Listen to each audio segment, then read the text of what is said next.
It's the Brian Lehrer Show on WNYC. Good morning, everyone. So you've been hearing the news about Congressman Eric Swalwell giving up his seat and abandoning his campaign for governor of California. That's the political headline. Here's a legal issue that may become important if Swalwell is prosecuted. The former staffer who accused him of rape says the assault took place in a New York hotel room after the two of them had been drinking. Swalwell denies the charge. Manhattan DA Alvin Bragg is looking into the case. If Bragg brings charges, he may run up against a piece of New York law known as the voluntary intoxication exclusion. The voluntary intoxication exclusion. The exclusion makes it harder to find a defendant guilty of a sex crime if the alleged victim voluntarily got drunk. Some states have this exclusion, some states don't. Members of the New York State Legislature have proposed closing the voluntary intoxication exclusion for many years now, but the bill has never passed. Here's Assemblyman from the Bronx, Jeffrey Dinowitz, last year on CNN, on New York One. In situations like that where somebody is sexually assaulted, the cases are rarely prosecuted. If you have a few drinks and you're drunk, that doesn't mean there's a sign on you that says, you could sexually assault me. That's not right, and we're trying to change that. Assemblyman Jeffrey Dinowitz last year. We'll talk now about the potential Eric Swalwell case and the voluntary intoxication exclusion, and more broadly about law and culture nearly a decade after the height of the Me Too movement. Joining us is Jane Manning, a former sex crimes prosecutor who now runs a nonprofit called Women's Equal Justice, which she describes as helping sexual assault survivors navigate the criminal justice process. And very specific to this topic, her bio page says she works, quote, to improve the justice system's response to the violent and under-prosecuted crime of drug-facilitated sexual assault. Jane, thanks for coming on for this. Welcome back to WNYC. Thank you, Brian. Let's start on this very specific thing, the voluntary intoxication exclusion in New York law. Then we'll broaden out to the bigger context of the Swalwell case. Would you tell our listeners in more detail what is the voluntary intoxication exclusion? So the voluntary intoxication exclusion is a law in New York State that is a holdover from many, many years ago when women were not represented in the New York State legislature and when sexual assault was virtually unprosecuted in New York. And it's a law that imposes a much higher burden for holding someone accountable for sexual assault if the victim of the assault was, quote unquote, voluntarily intoxicated. So if a victim of sexual assault can prove that their drink was spiked, then the only thing the prosecution has to prove is that the victim was mentally incapacitated, meaning they were so out of it they were incapable of appraising their situation, incapable of control, and that someone knowingly took advantage of that circumstance. That's if you can prove that you were involuntarily intoxicated. So your drink was spiked, which is often hard to prove because of untraceable drugs.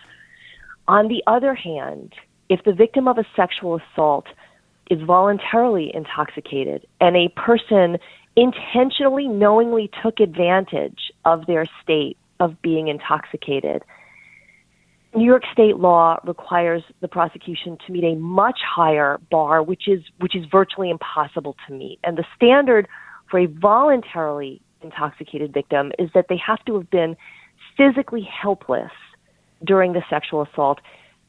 And this is really tough to prove for a number of reasons. Case law defines physically helpless as being incapable of communicating lack of consent. And it says that you basically have to be unconscious or asleep. You have to be unable to speak. And So that leaves out a whole category of victims who maybe someone who was stumbling, who couldn't complete a full sentence, who didn't really understand where they were going, whether they were being steered into a hotel room, that maybe couldn't stand up unassisted. That person is unprotected from a predator, even if the prosecution can prove that that predator knowingly and intentionally took advantage of that state of incapacitation.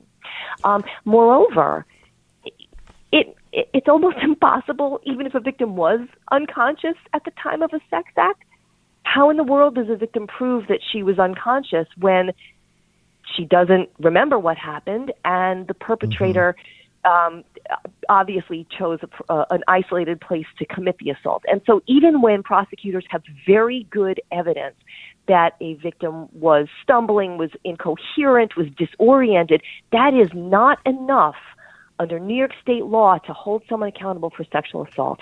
And again, this is an antiquated law that survivors have been working for years to change.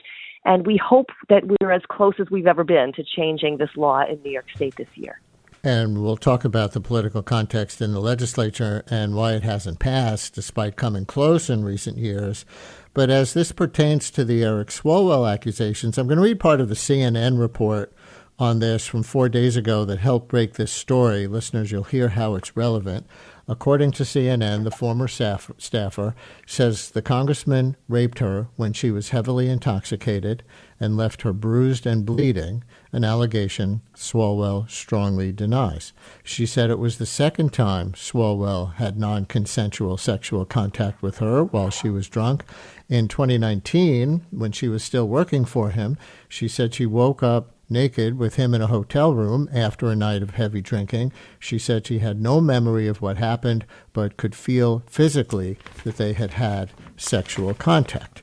Then skipping ahead in the article to the more recent event, the one in New York, says then in April 2024, when the former staffer was 25, Swalwell was invited to speak at a gala in New York City that she attended. The two got drinks at Swalwell's hotel and a nearby bar, and Swalwell was totally professional, she said. After the gala, she said she met up with some colleagues and then sent Swalwell a Snapchat message inviting him to get another drink. When Swalwell came in a car to pick her up, he put his hand on her leg. She says that I said, "No funny business, like that's not what this is." And he was like, okay. And then it continues to, as the night progressed, she said the two went to another bar and continued drinking. She said she was heavily intoxicated and doesn't remember leaving the bar. The next thing the former staffer remembered, she was in bed with Swalwell in his hotel room, and he was having sex with her, she said. She said she remembers flashes of that evening of him on top of me pushing him off, him grabbing me. So those are excerpts from a CNN story that came out on Friday. So allegedly, Jane, she voluntarily got drunk with him, including she inviting him for additional drinks. So under the law as it stands, as you just described it, can Swalwell use her intoxication as a defense to claim she consented to sex but doesn't remember it? Is that the issue here? Partially, yes. So when prosecutors evaluate the incident that this young woman describes, they will be looking at two different laws in New York State. They will be looking at rape in the first degree, and they'll be looking at rape in the third degree. The fact that the young woman remembers saying, "I was pushing him off me," saying no, and he didn't stop, that recollection is going to be really important to considering a charge of rape in the third degree. Rape in the third degree is a law that New York State passed about around the year 2000 in the Sexual Assault Reform Act, and it's sometimes called the no means no law. And it means what it sounds like. If a person expresses or demonstrates lack of consent to a sex act and the other person proceeds despite that lack of consent, that is a rape in the third degree in New York State. And so it is going to be it's a critical fact for the prosecution that the woman remembers saying no. because that will at least open the door to considering a charge of rape in the third degree. But a lot of times you have a person who remembers a non-consensual sexual encounter, but they may have been too out of it even to form, the words to say no or to say stop. And that will not be enough under New York state law because, again, I said the other charge that the prosecutors are going to be considering is rape in the first degree. And if you don't have that victim being able to say, yes, I remember saying no, I know I didn't want it, I know I was out of it, I know I was lapsing in and out of consciousness, but I don't remember saying no, then the only law you're left with being able to consider is rape in the first degree, for which you have to prove that state of physical helplessness.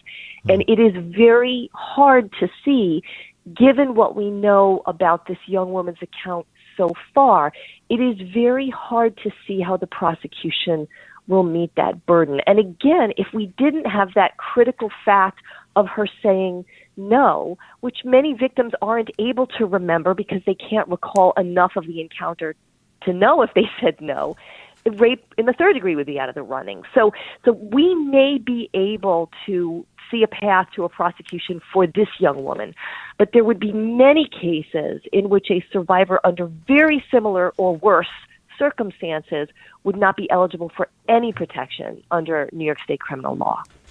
Listeners, does anyone have a comment or a question about New York's voluntary intoxication exemption to the state's rape laws, which could become relevant in the accusation against Congressman Eric Swalwell, this case, or anything else pertaining to his case or Congressman Tony Gonzalez's case? He resigned yesterday, too. We'll get to that. 212-433-WNYC, 212-433-9692. Or you can call or text about the bigger context of progress made or still needed or backlash to the Me Too movement, which broke out big time after the Harvey Weinstein allegations made headlines in 2017. 212-433-WNYC, call or text 212-433-9692 with Jane Manning, former sex crimes prosecutor and director of the group Women's Equal Justice. Jane, in the Assemblyman Dinowitz clip that we played, he said prosecutions are rarely brought when the alleged victim was voluntarily intoxicated. So is the first fight here with the district attorney's office to even get an indictment in the case? Meaning persuading the DA's office to indict, or will the Correct. DA's office be able to indict? Either. So the answer to that varies from DA's office to DA's office. Historically, we see DA's offices being way too reluctant to take these cases seriously, even when there is pretty abundant evidence that someone was incapacitated. However, I will say that this particular case is being considered by the Manhattan DA's office, and there is some good news to report. The current district attorney, Alvin Bragg, is someone who came into office as a progressive prosecutor, but one who understands that while some crimes have been while some crimes have been over-prosecuted in New York State, rape is a crime that has been under-prosecuted. And this DA has done a lot to improve his office's capacity to do good work in sex crime cases. The work is not done.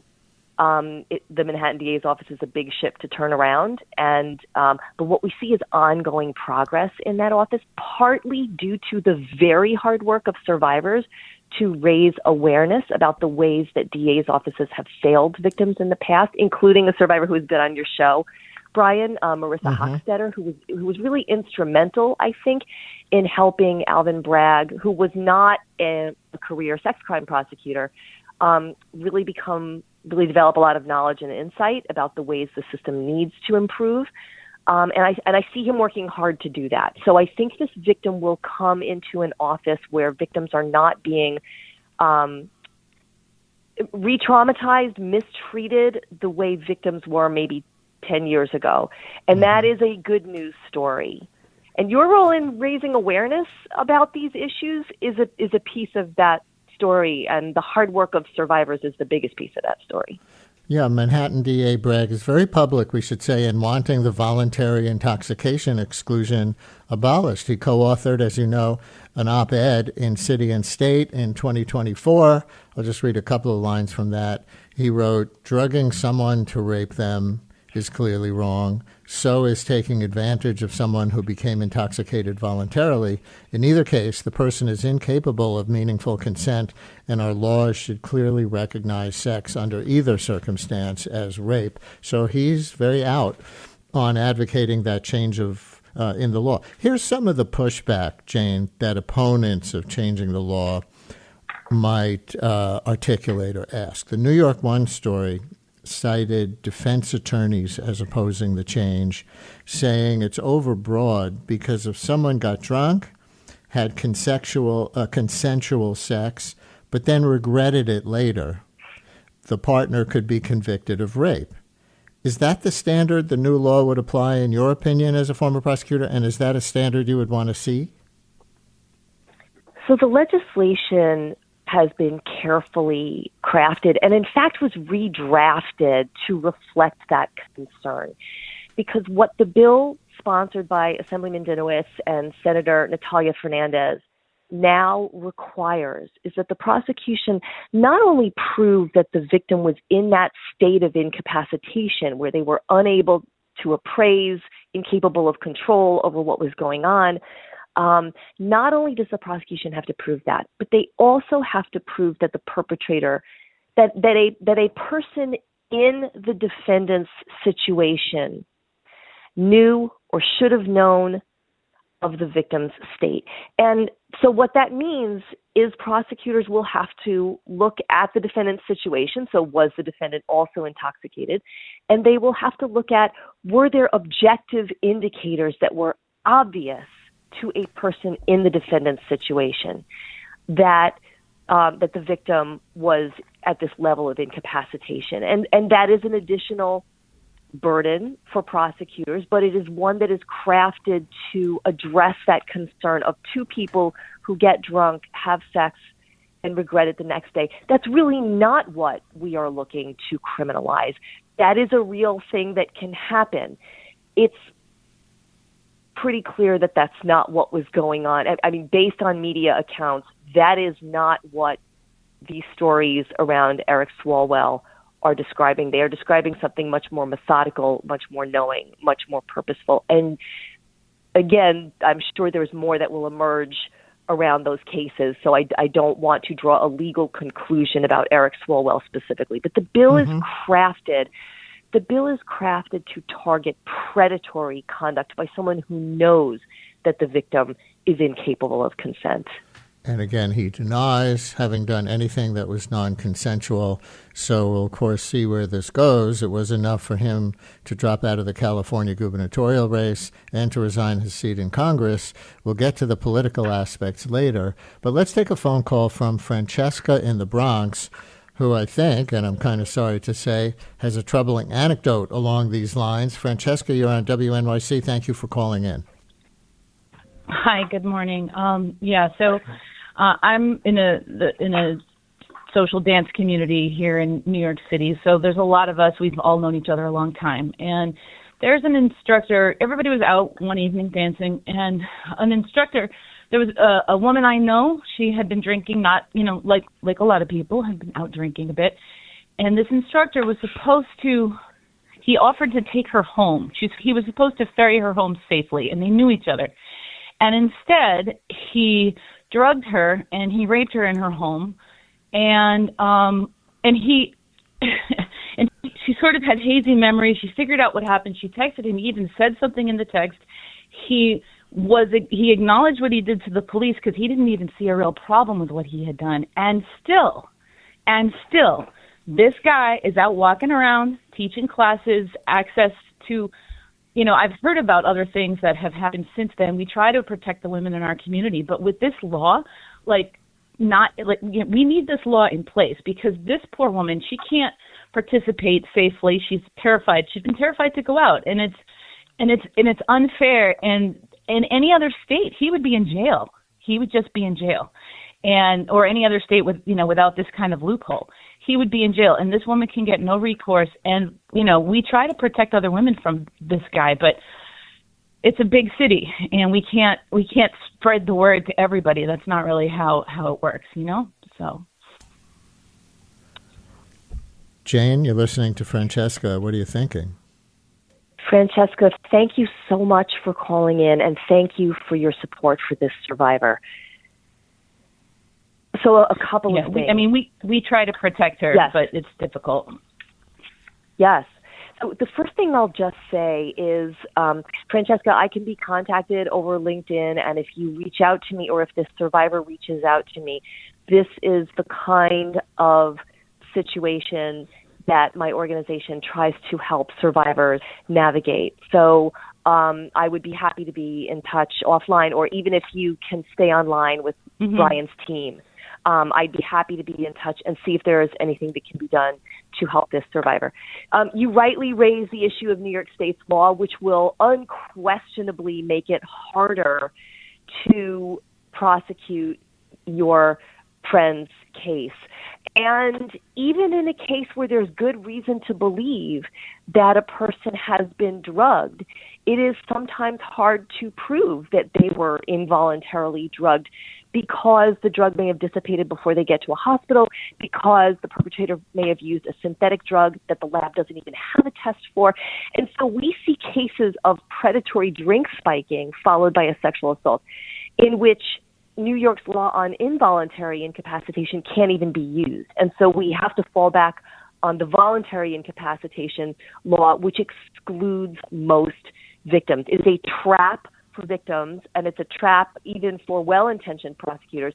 And then there is also the additional issue that Brian raised, which is that we do see cases where there's enough evidence for police and prosecutors to go forward, and they are not going forward. That is still common, I will say, in New York City, and it's very common beyond New York City. So we still have a lot of work to do, both in how our laws are written and in how our laws are enforced. But if you can be in touch, I will try to help your friend if there's any way that I can. So, Francesca, it's up to you. If you'd like to leave your contact information with our producers, I'm putting you on hold, and you can do that, and we'll get you in touch with Jane, obviously off the air. Jane, I want to note that there's a fair amount of pushback, at least with respect to the Swalwell case, coming to us from some callers and some people sending in text messages. Some are political, saying this may be a political hit job. It came out now when he's, was leading in the race for governor of California, one of the leaders. Another person says it's a political hit to distract from Trump and his problems. But here's one that gets to the reason that a number of people writing and calling have suspicion here. Listener writes, what person in their right mind invites someone who previously raped her while she was drunk for drinks again, gets drunk, and puts herself in the position of getting raped again? So there are people who think that. What would you say to that group? So I'm so glad you raised this, Brian, and I would love to address both of those points. So first, the idea of a political hit job. And thank you for bringing that up, because invariably, when there's a high-profile case like this, we hear the backlash panic that says, now anyone can accuse anyone of anything and end their career. And that is just not the case, and that is not what happened here. The reason we saw such a quick mobilization of political leaders calling on Swalwell to drop out is that the circumstances of this case were extraordinary. The women who spoke up were credible. They were women who had nothing to gain and a lot to lose by coming forward. They were candid about things that complicate their stories. They were willing to have their stories thoroughly vetted and fact-checked. Also, when CNN and San Francisco Chronicle investigated these stories, there was abundant corroboration. There were text messages, there were disclosure witnesses, there were medical records. These allegations were meticulously investigated and they were thoroughly corroborated. The third thing I'll say about these allegations, in addition to being credible and corroborated, they were egregious. This is a person who took advantage of his position of power to groom young women and then to sexually violate them. And there were 4 women. There were multiple survivors coming forward, multiple people who came forward at once. And so I would just say there is nothing to the concern that this is a political hit job. There was a lot here, and that is why we saw even politicians who were Eric Swalwell's allies, former allies, quickly call on him to drop out of the governor's race and to resign from Congress. So this was a case where there was a lot of very evident merit to the allegations. That's the first thing I'll say. The second thing is, why would the survivor of the most serious allegations, the young woman who was a staffer for Eric Swalwell and describes 2 incidents, one in 2019, one in 2024, where she became drunk with Eric Swalwell and had a sexual encounter that she doesn't remember well, although in the second encounter she does remember a forcible and non-consensual assault that she said no to. So the question is, why would she have gone out with him a second time?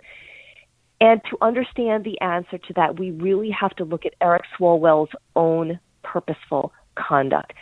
All 4 of the women who describe these inappropriate actions describe Eric Swalwell cultivating relationships with them, using his professional position, offering them jobs, offering to help them advance their careers, and also engaging with them in a non-sexual context, talking about their interest in politics, helping them think through their own potential career moves.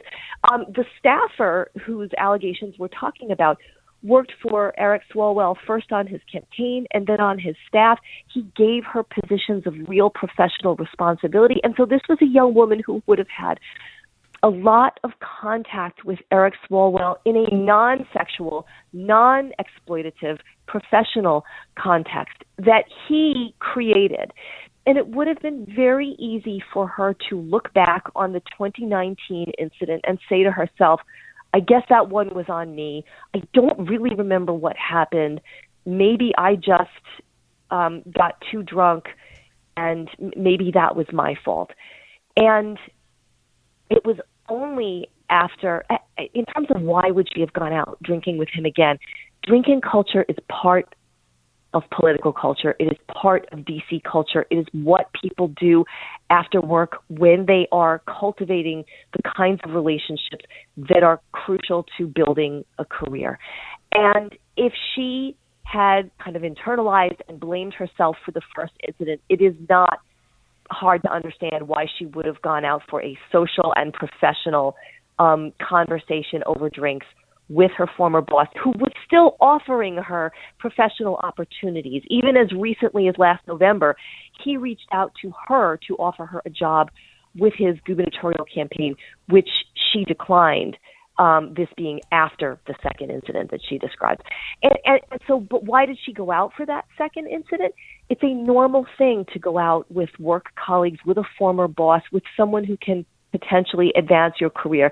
And it is only after she had that recollection of waking up during a non-consensual incident, of saying no, of him not stopping, of waking up the next day with bruises and bleeding, that it was very clear to her that a forceful and non-consensual sexual incident had happened.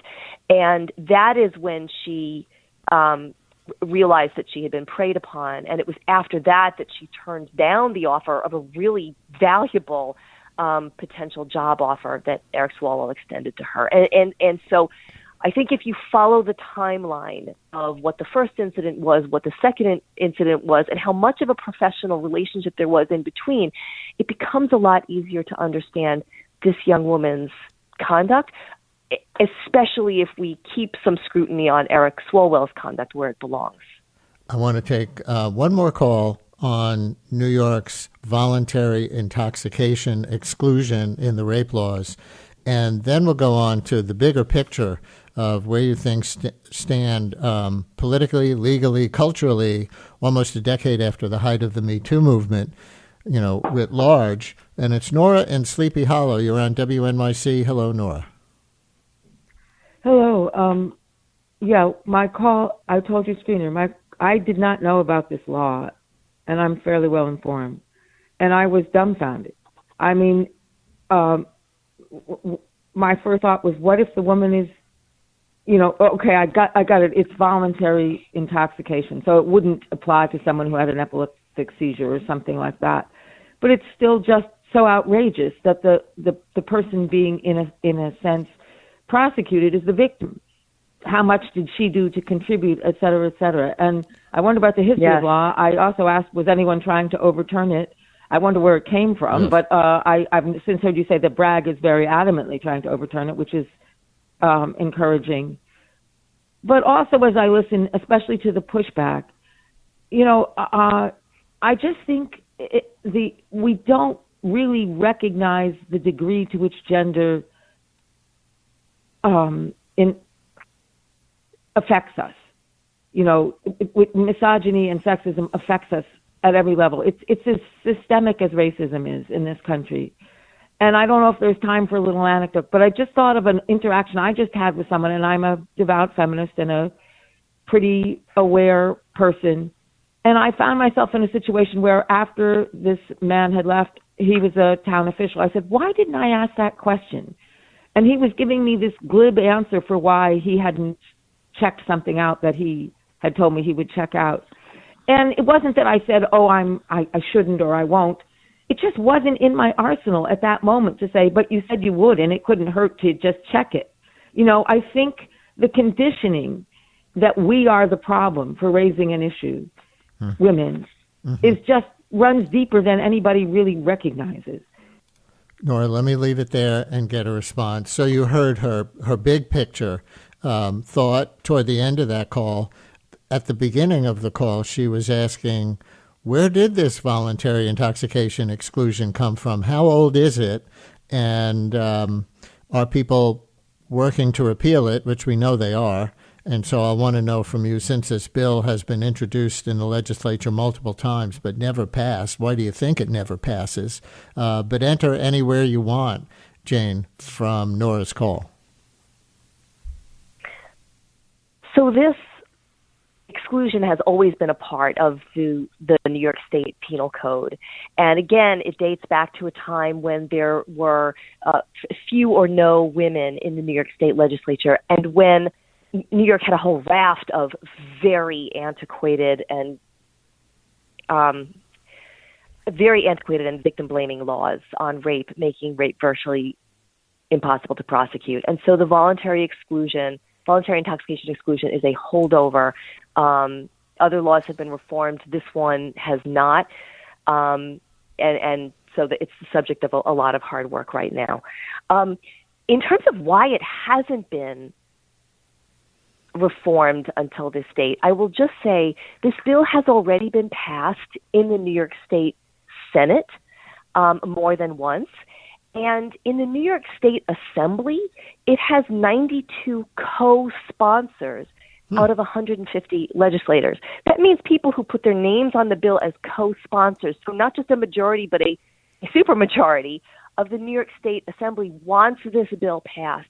And it is the Assembly Speaker, Carl Hastie, that has not allowed it to come to a vote. And so there is something that listeners can do about this, and that is call your member of the New York State Assembly, and it's easy to Google, who is my New York Assembly member, and ask them to speak to the Speaker about bringing this very important bill to a vote. You can also call the Speaker's office, especially if you're in his district. If this bill has so much support in the Assembly, why do you think Hastie isn't bringing it to a vote? I think the caller, Nora, mentioned two really important words, and they are misogyny and sexism. we still blame victims for being targeted by a perpetrator. We still think of women almost in the default as liars, as untrustworthy, and it is time to break out of that mindset, break out of the misogyny and sexism that informed so many of New York State's old laws and continues to inform this one. I think the caller called it exactly right. It's time to think in a new way about who is the wrongdoer in a situation when one person is defenseless and another person takes advantage of them. We've got a few minutes left with Jane Manning. When we continue after a break, we'll talk a little bit more about the political context, including why so many of Swalwell's congressional colleagues called on him to resign so quickly when that kind of pressure is very rare, and where she thinks the U.S. is culturally at this point, almost a decade after the height of the Me Too movement. Stay with us.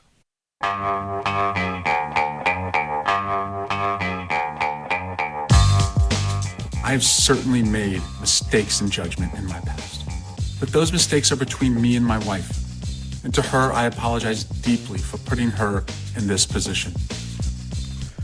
Congressman, and now resigning from Congress, Eric Swalwell, and part of his denial statement regarding rape and other sexual misconduct claims by 4 women reported in recent days. We have a few more minutes with Jane Manning, former sex crimes prosecutor who now runs a nonprofit called Women's Equal Justice, which helps sexual assault survivors navigate the criminal justice process. And Jane, I know you want to give us your take on what this case can tell us about progress the country has made in the Me Too era and what progress is still needed. Where would you begin with that?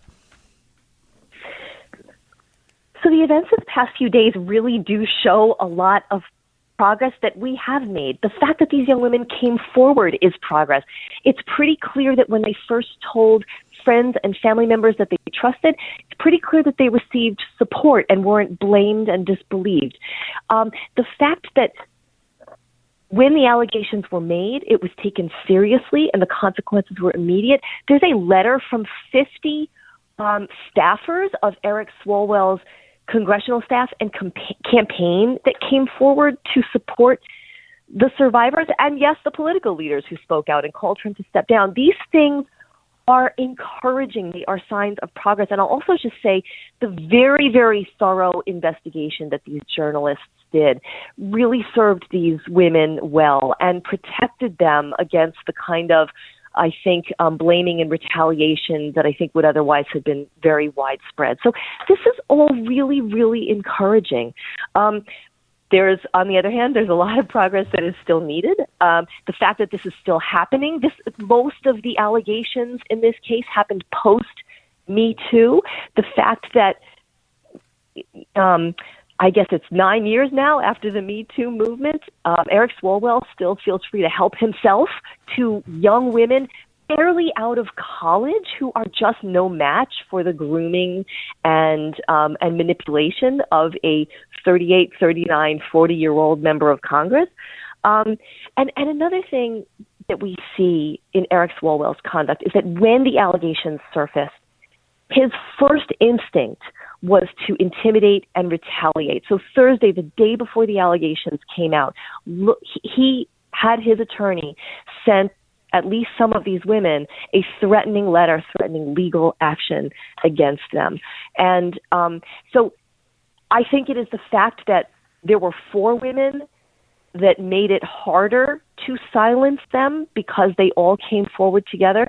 This does shed light on another area where New York State law really needs some help, and that is the similar crimes bill. When you call your member of the assembly to ask them to pass voluntary intoxication, ask them also to pass the similar crimes bill, because New York State law still requires that a victim's complaints be heard in isolation. And if there are other women who have experienced similar misconduct, those claims are generally concealed from the jury. And we see in this case how important it is to protect any one woman from being disbelieved, gaslit, retaliated against, that multiple women came forward together. So that's another area where we still have a lot of work to do.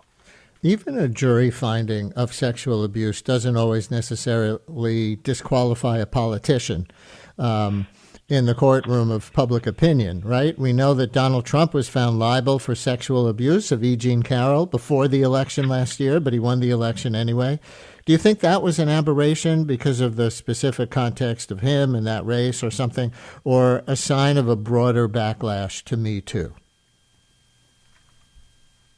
I think the more powerful a person is, the harder it is to hold them accountable.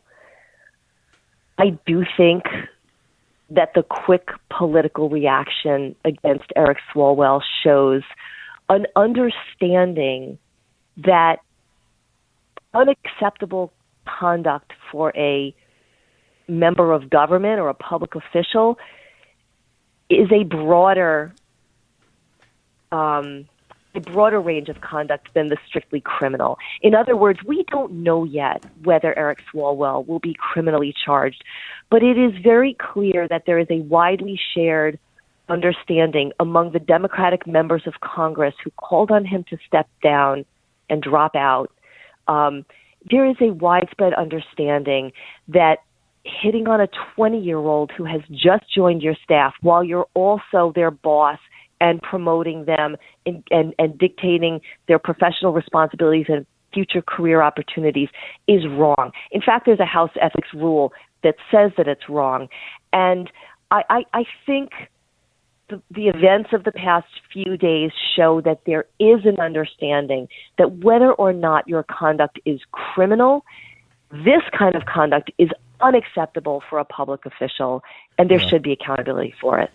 There are cases, as we look at the bigger picture since, Me Too in 2017 or whatever timeline we want to use, there are cases where many people feel the movement went too far. Al Franken often gets mentioned in this way. There was the Duke lacrosse team case 20 years ago now that lingers, contributing to, you might say, doubt about the phrase believe women rather than innocent until proven guilty as the guiding principle, as progressives would have it for most other defendants. Has the movement overreached at all, in your view, making men in general more unfairly seen as suspect, and also to the detriment of more justice and more actual assaults?